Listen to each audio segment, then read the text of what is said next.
Jacqui is from Hi. Bondleigh. Yeah. Hi, thanks. Hello everyone, and thank you, Harry, for inviting me to speak today. Yes, I live in Bondleigh, which is a village of approximately 60 dwellings, including several farms.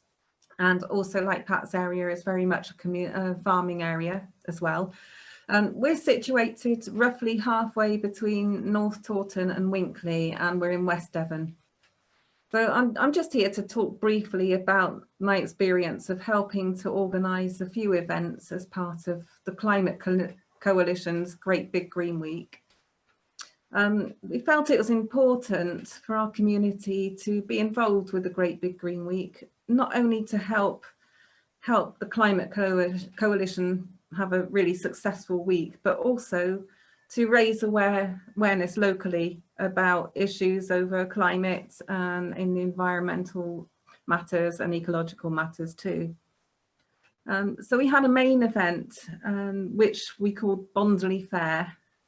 There are about 8 of us organisers all together, and we focused on sourcing what we needed for it as locally as possible and as plastic free as possible as well.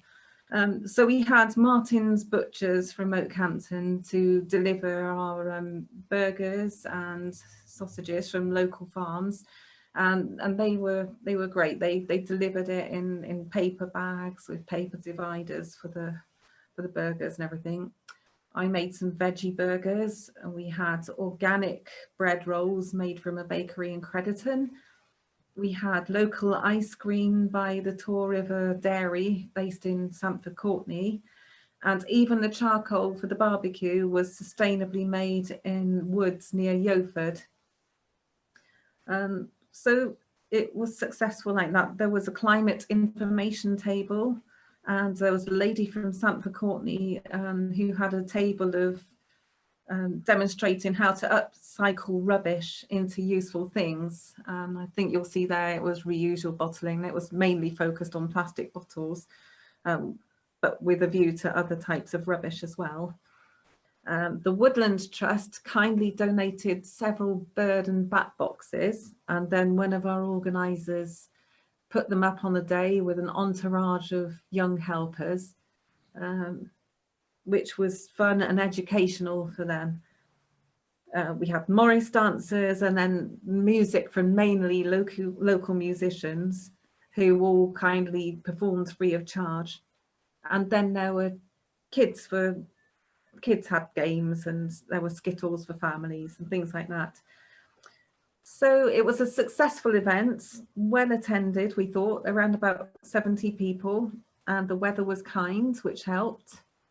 And we thought, really, people thinking about this, people of Bondleigh are used to social events, and the organisers also knew what they were doing. So therefore, it was easy really to introduce climate, environmental and ecological aspects to the kind of event that people are used to anyway.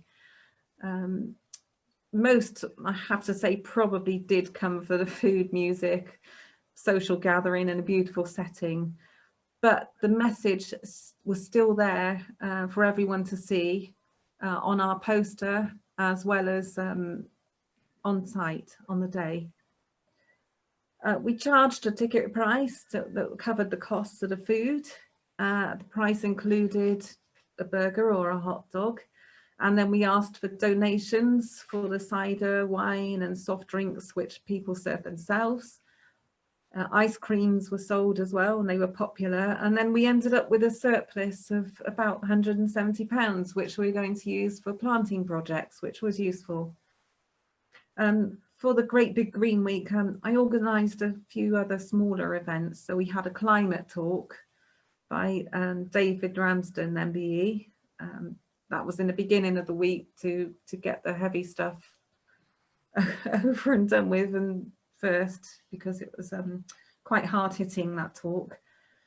Then I organised another talk, a debate, and I called it Let's Talk Rubbish, but there were nobody turned up from that apart from our organisers, which was a bit of a shame, because I was hoping to I was hoping for everybody to be enthusiastic about reducing their rubbish and getting the emissions done from all sorts of aspects of refuse that way.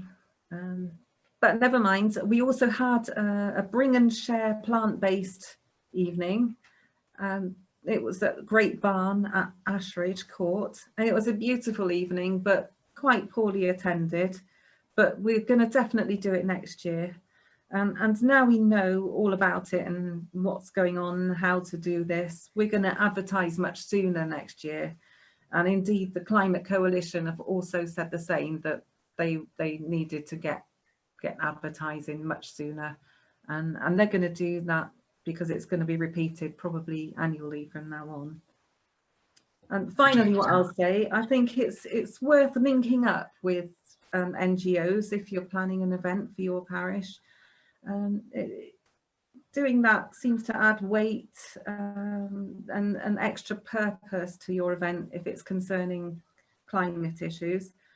And also you get support from them and advice online. You certainly do with the Great Big Green Week. And also grants are actually available. And you've got the regularity of the events that will be happening in the future. And not Great Big Green Week, but one example would be the Great British Spring Clean, which now takes place every March, and I think quite a few parishes are joining in with. So especially if you only have 1 or 2 events per year, it's I would say it's a really useful idea to plug into some of the major national events there.